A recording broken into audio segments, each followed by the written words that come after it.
नमस्कार दोस्तों, study Bharat YouTube channel में आपका हार्दिक स्वागत है। तो फ्रेंड्स, मेरा नाम है अमन वोरा। तो फ्रेंड्स, आज हम शुरू करेंगे यूजीसी नेट पेपर 1 का पार्ट 46, जो ये शिक्षण अभिक्षमता का पार्ट है, जिसका नाम है मूल्यांकन प्रक्रिया। तो फ्रेंड्स, ये बहुत ही इंपॉर्टेंट पार्ट है, तो वीडियो को पहले पूरा देखिए। अगर वीडियो अच्छा लगता है तो लाइक और शेयर करना मत भूलिए। अगर आप हमारे चैनल पर नए हैं तो चैनल को सब्सक्राइब कीजिए, साथ में बेल आइकन दबा दीजिए ताकि आने वाले वीडियो की आपको नोटिफिकेशन मिल सके, तो आपको वीडियो ढूंढना ना पड़े। तो फ्रेंड्स, आप हमारा टेलीग्राम चैनल भी ज्वाइन कर सकते हैं, जिसके ऊपर आपको डेली का वीडियो लिंक मिलेगा, तो आपको वीडियो ढूंढना नहीं पड़ेगा। ठीक है फ्रेंड्स, आप डेली बस टेलीग्राम पे ऊपर जो वीडियो लिंक है उसको फॉलो कीजिए। अगर आपको पेपर 1 का स्टडी मटेरियल चाहिए, इसकी कॉस्ट है 1200 रुपये। तो ये आपको हिंदी और इंग्लिश दोनों मीडियम में मिलेगा। तो ये आपको कंप्लीट और अपडेटेड सिलेबस मिलेगा। इसके बाद आपको कोई भी बुक पढ़ने की ज़रूरत नहीं पड़ेगी। यूजीसी नेट पेपर 1 का स्टडी मटेरियल जो है वो पीडीएफ में भी अवेलेबल है, जिसकी कॉस्ट है 495 रुपीज़। ये फुल कोर्स है। अगर आपको विदाउट मैथ और रीजनिंग चाहिए, इसकी कॉस्ट है 350 रुपीज़। ये भी हिंदी इंग्लिश दोनों में अवेलेबल है। तो अगर आप हमारे टेलीग्राम ग्रुप में ज्वाइन होना चाहते हैं, इसकी कॉस्ट है 200 रुपये। तो फ्रेंड्स, इसमें आपको डेली लिंक तो देंगे, साथ में पीडीएफ देंगे। अगर आप टेलीग्राम चैनल ज्वाइन करोगे हमारा, तो वो बिल्कुल फ्री है, इसमें आपको पहला वीडियो लिंक मिलेगा। अगर आप टेलीग्राम ग्रुप में ज्वाइन होना चाहते हैं तो इसकी ज्वाइनिंग फीस है 200।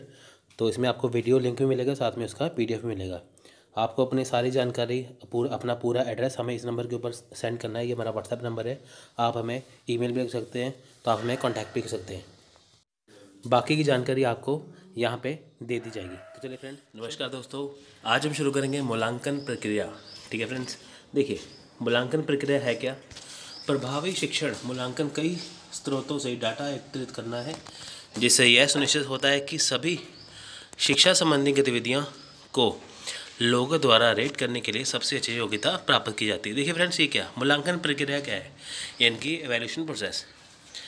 इवैल्यूएशन क्या है कि जब शिक्षक क्लास में बच्चों को पढ़ाता है, ठीक है, यानी कि जब एक शिक्षक जो एक कक्षा में बच्चों को पढ़ाता है, तो बच्चों को कितना समझ में आया कि नहीं आया, ठीक है, वो किससे पता चलेगा, वो मूल्यांकन की प्रक्रिया से पता चलेगा।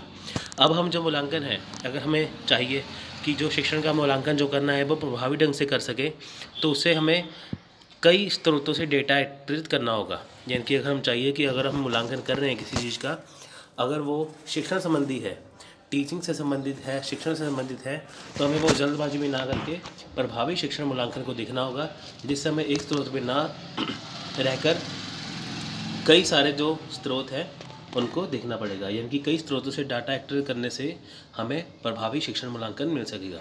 तो आइए जानते हैं वो कौन से प्रोसेस हैं। देखिए, मूल्यांकन की रेटिंग का आधार क्या है, यानी कि जो मूल्यांकन है किया जाता है वो किस आधार पर किया जाता है। पहला है छात्र रेटिंग, यानी कि जो छात्र है वो रेटिंग करते हैं टीचिंग को कि टीचर का पढ़ाया उनमें कितना समझ में आया कि नहीं। ठीक है, तो शिक्षण पोर्टफोलियो, ठीक है। नेक्स्ट है कई स्रोत, रेटिंग्स की संगति, और चौथा है योगात्मक और औपचारिक मूल्यांकन। ठीक है फ्रेंड्स, ये 4 इसके पार्ट हैं। तो दूसरा है क्लास के बाहर उपलब्धता और कार्यालय समय में सहायक शामिल करना।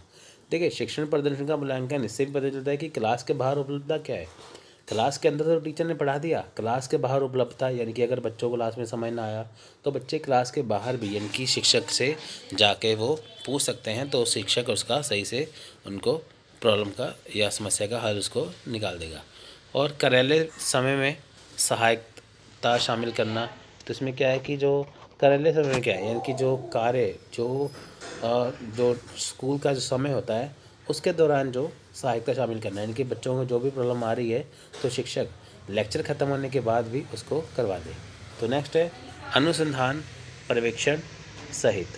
ठीक है फ्रेंड्स, अनुसंधान पर्यवेक्षण सहित क्या है कि बच्चों को रिसर्च, यानी कि अगर बच्चों को टॉपिक दिया गया है करवाने के लिए, तो वो बच्चों को टॉपिक तो करवाया है, पर साथ में उनको ये भी जांचना है कि जो टॉपिक दिया गया है उसको और अच्छे से कैसे तैयार करवा रहे हैं। ठीक है फ्रेंड्स,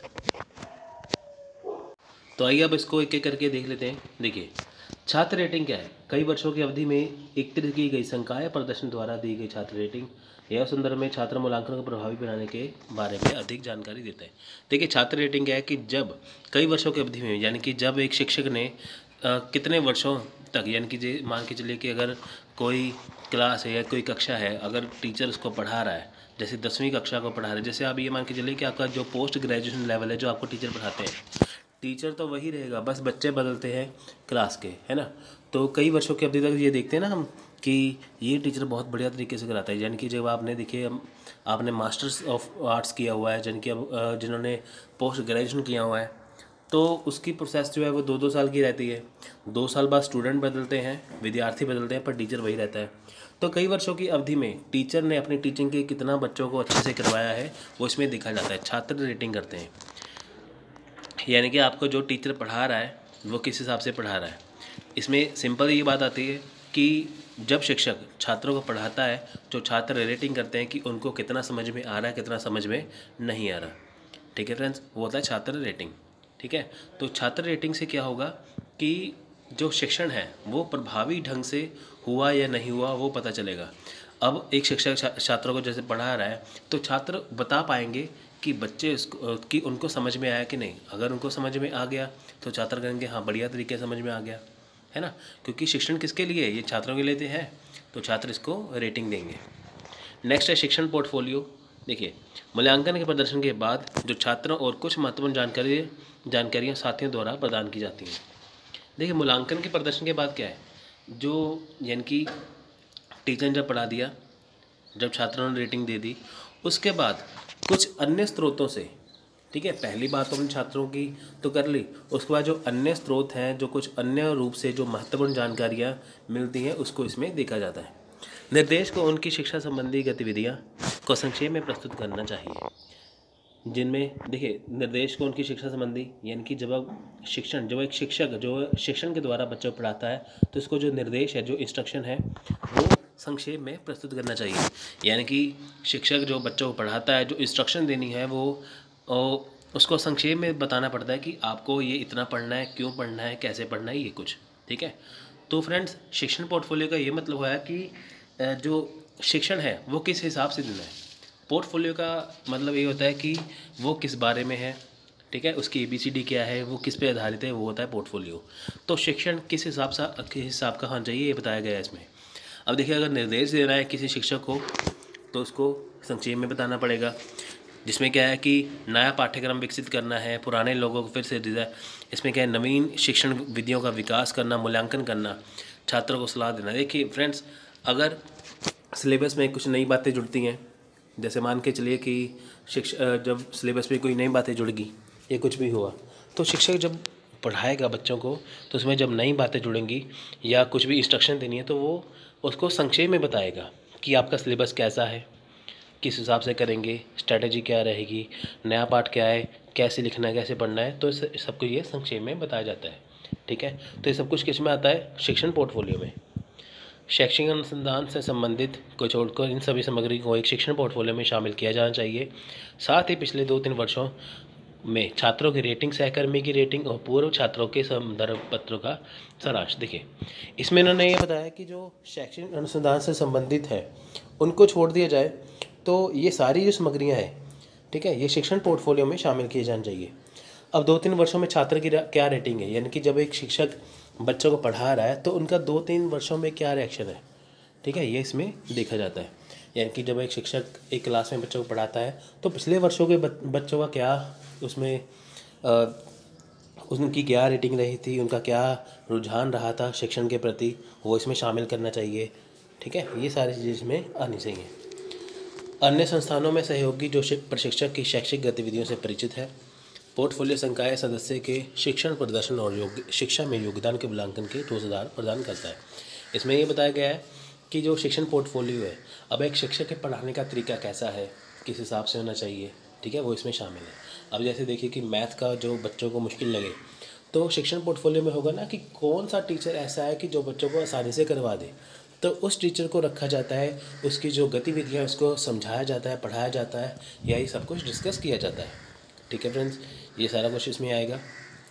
नेक्स्ट है मल्टी सोर्स रेटिंग की संगति। देखिए इसमें क्या है, मल्टी सोर्स आ गया कि अलग अलग जगह से रेटिंग, ठीक है, छात्रों की होगी, शिक्षण पोर्टफोलियो हो गया, हम करें मल्टी सोर्स। सबसे प्रभावी विभिन्न स्रोतों से डाटा को सबसे बड़ी हद तक ओवरलैप करना चाहिए। उदाहरण के लिए छात्र की रेटिंग पर आइटम शिक्षण के पहलुओं से संबंधित है, यानी कि जो छात्र की जो रेटिंग है जो इस हिसाब से वो रेटिंग कर रहा है वो किसके पहलुओं से संबंधित है, वो शिक्षण के पहलुओं से संबंधित है।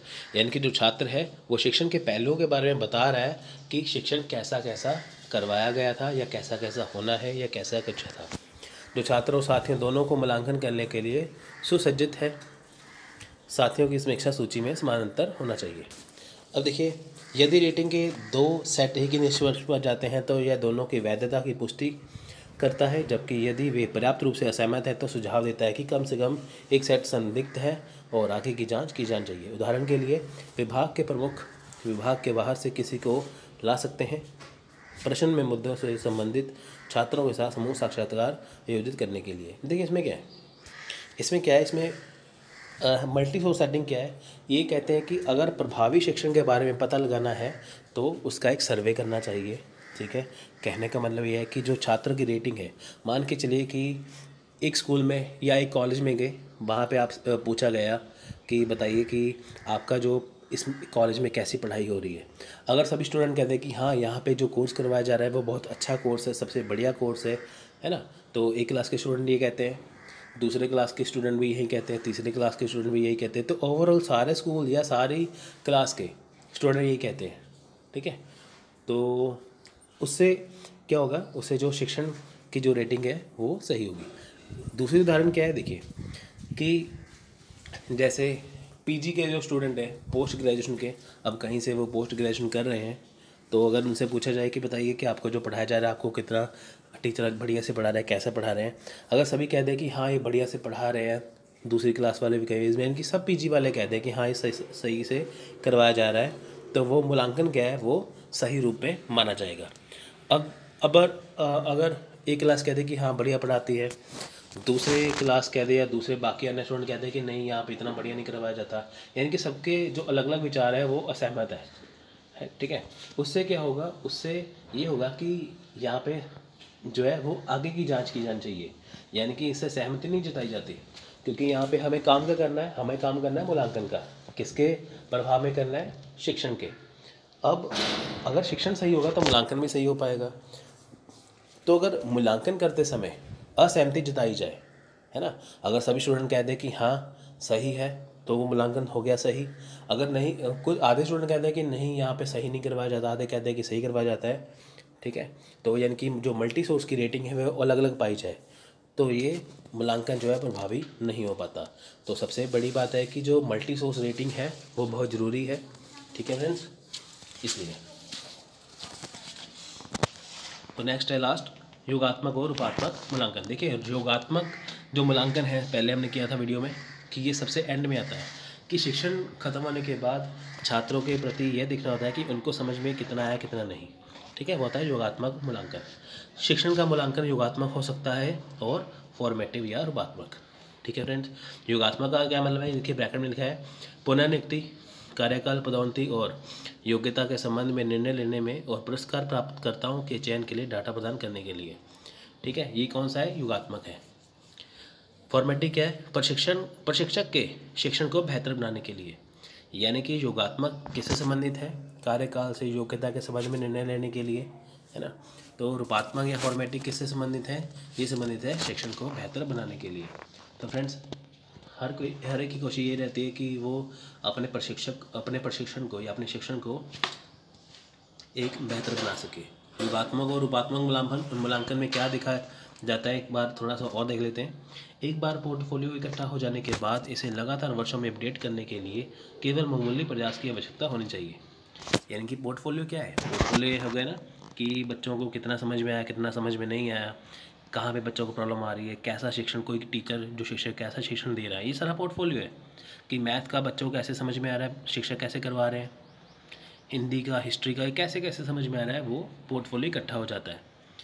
इसे लगातार वर्षों में अपडेट करने के लिए मामूली प्रयास, यानी कि अगर हमें लगातार इसको अपडेट करना है, यानी कि जो शिक्षण दिया जा रहा है कॉलेज में या कहीं पे भी, अगर उसको अपडेट करना है तो उसके लिए मामूली प्रयास चाहिए।